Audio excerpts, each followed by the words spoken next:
terhormat para narasumber, Ketua IDAI Kota Cimahi, yang terhormat para Direktur Rumah Sakit Sekota Cimahi, yang terhormat para kepala perangkat daerah di lingkungan pemerintah Kota Cimahi atau yang mewakili, yang terhormat lembaga, asosiasi, persatuan, ikatan, perhimpunan, dekan perguruan tinggi, akademisi, mitra kerja DP3A, P2KB, dan anak yang stunting berisiko mengalami keterlambatan perkembangan otak, daya tahan tubuh yang lebih rendah, serta kesulitan dalam belajar dan berprestasi di sekolah. Hal ini dapat menghambat potensi generasi mendatang untuk berkontribusi dalam pembangunan nasional. Dengan menurunkan angka stunting, Indonesia dapat meningkatkan kualitas SDM yang lebih sehat, cerdas dan produktif, menyongsong Indonesia Emas 2045.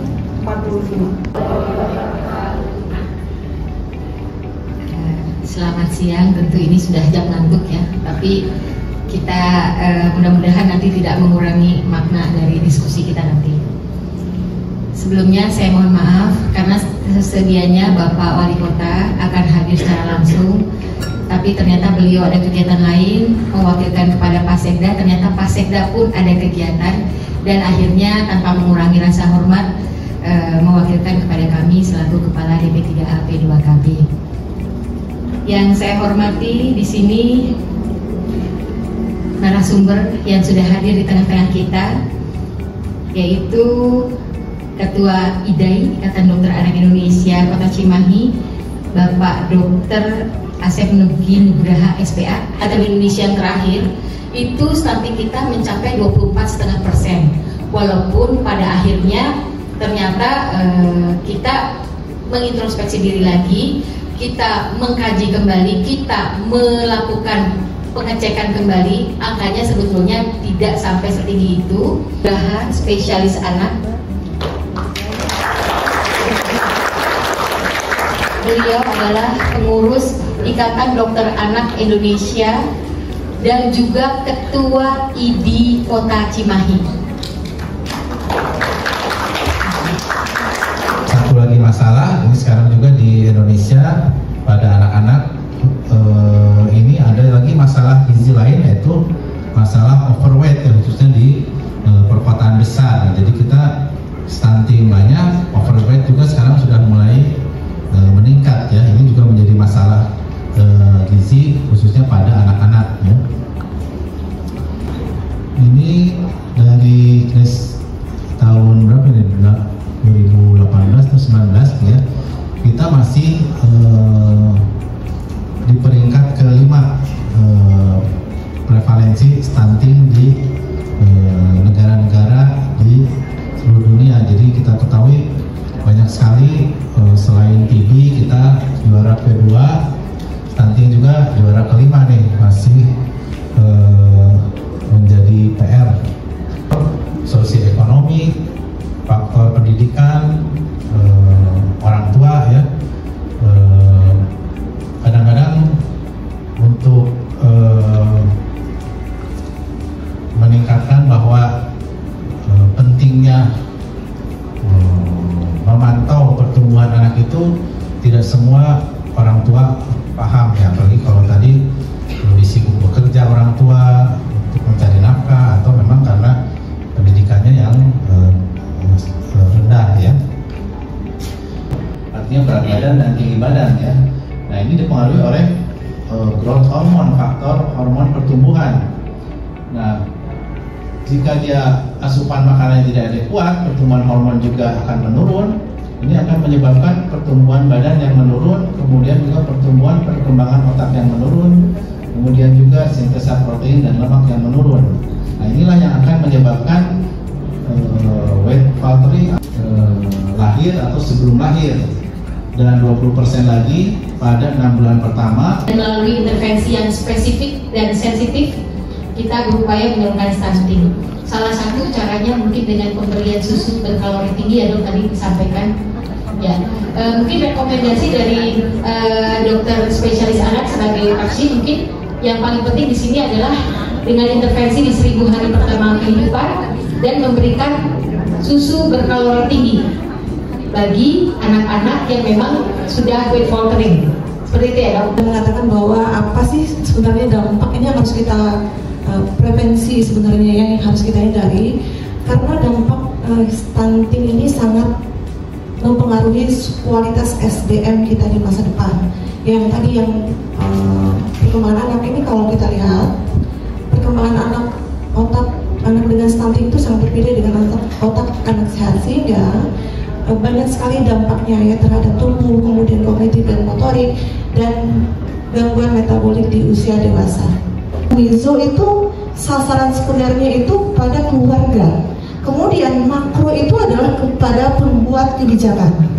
Dan di situ intervensinya ada sensitif dan spesifik nutrition. Kemudian layer yang ketiga itu adalah keterlibatan berbagai pihak, baik itu swasta, pemerintah, universitas, LSM, dan masyarakat. Kemudian layer yang keempat itu adalah SWOT. SWOT ini kita bisa berdasarkan data, kita bisa mengembangkan strategi lanjutan dalam mengentaskan stunting. Jadi poin utamanya sebenarnya tadi yang dalam dikatakan bahwa ini adalah kerjaan multisektoral. Tidak ada seorang pun yang menguasai semua ilmu. Parenting style, pola asuh, kemudian pemberian makan terhadap perilaku makan anak. Karena waktu itu saya pernah bertanya kepada Bu Mama, ya, suka membantu saya penelitian, bahwa ternyata saya bicara begini, Bu Mama, di sini kok banyak sekali ya, misalnya dari karakteristik orang tua itu tidak semua itu ternyata keluarga yang berpenghasilan rendah. Ada yang pendidikannya bahkan tinggi. Dan salah satu penyebabnya mungkin saja pola asuh.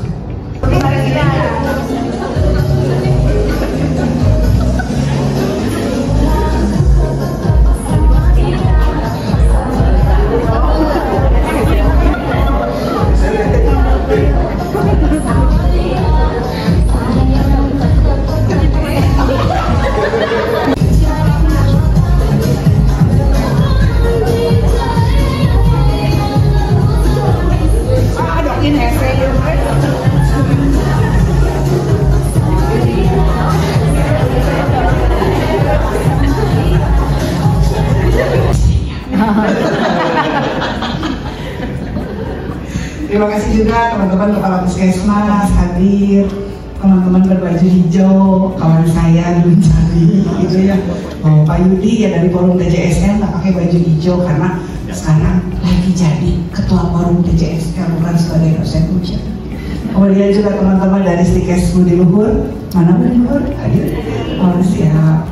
Kemudian juga dari psikolog, tadi saya lihat ya, kemudian juga teman-teman kami pemerintah daerah Kota Cimahi sudah bersama-sama juga dengan DPKP bagaimana kita menyelesaikan buang air besar sembarangan. Terima kasih Pak Yudi sudah mau jadi Ketua Forum TJSL. Sebenarnya kan begitu sinar itu masuk ke mata itu paling berhubungan langsung, jadi responnya langsung ke glandular hipofise gitu. Di situ diolah semua macam hormon ya, termasuk melatonin untuk kenyenyakan tidur, kemudian metabolisme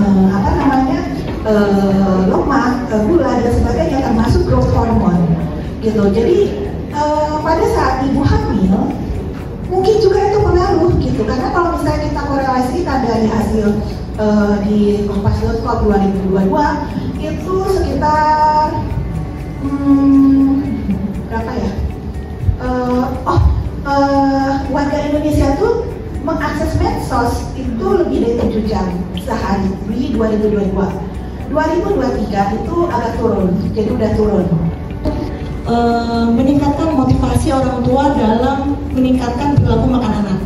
Pertama, kalau kita lihat dari Potion Adrian itu, dia menggunakan model seperti kayak game gitu ya, bagaimana game ini bisa meningkatkan motivasi orang tua, kemudian peningkatan capacity building orang tua dalam merawat anaknya. Dan itu sebenarnya tidak mudah, tapi kalau sering kita berikan gitu ya, kita push untuk melakukan demikian, maka mau tidak mau mereka akan berkomitmen untuk melakukan itu. Jadi perlu upaya. Assalamualaikum warahmatullahi wabarakatuh. Saya Mulyati, Kepala Dinas Kesehatan Kota Cimahi, tentu dengan pertemuan rapat kerja strategi percepatan penurunan stunting di Kota Cimahi. Kami berharap tentunya bersinergi antara pemerintah, kemudian juga Pentahelix, dan kemudian juga tentunya kami berharap tidak ada stunting baru di Kota Cimahi. Itu saja dari saya akhiri dengan billahi taufiq wal hidayah. Wassalamualaikum warahmatullahi wabarakatuh. Assalamualaikum warahmatullahi wabarakatuh. Alhamdulillah hari ini kita sudah melaksanakan rapat kerja untuk menyusun strategi percepatan penurunan stunting di Kota Cimahi. Harapannya di sini karena kami melibatkan juga akademisi dari beberapa perguruan tinggi, juga praktisi kesehatan dari puskesmas juga. Harapannya ini bisa tersusun strategi percepatan penurunan stunting yang memang bisa diimplementasikan di Kota Cimahi, sehingga nanti ke depannya angka stunting di Kota Cimahi akan menurun dan target kita zero new stunting untuk Kota Cimahi. Bismillahirrahmanirrahim. Assalamualaikum warahmatullahi wabarakatuh. Saya Nadirawati. Harapan saya terkait dengan habis setelah sosialisasi rapat terbuka stunting ini, prevalensi stunting di Cimahi semakin menurun dengan intervensi-intervensi yang inovatif dan bisa bermanfaat untuk masyarakat. Ya, motivasi buat ibu saat ini kondisi stunting sangat mengkhawatirkan ya, di mana Indonesia saat ini berada di nomor 126 dari IQ di seluruh dunia, dan ini sebenarnya akan mempengaruhi generasi di masa depan. Buat ibu-ibu di Cimahi khususnya, mudah-mudahan lebih semangat lagi untuk memberikan perilaku yang baik, pola asuh yang benar terhadap anaknya, sehingga stunting di masa depan tidak akan ada lagi, dan stunting di Cimahi khususnya bisa meningkat sesuai harapan WHO, yaitu sebesar atau bahkan lebih kecil dari 14%. Terima kasih.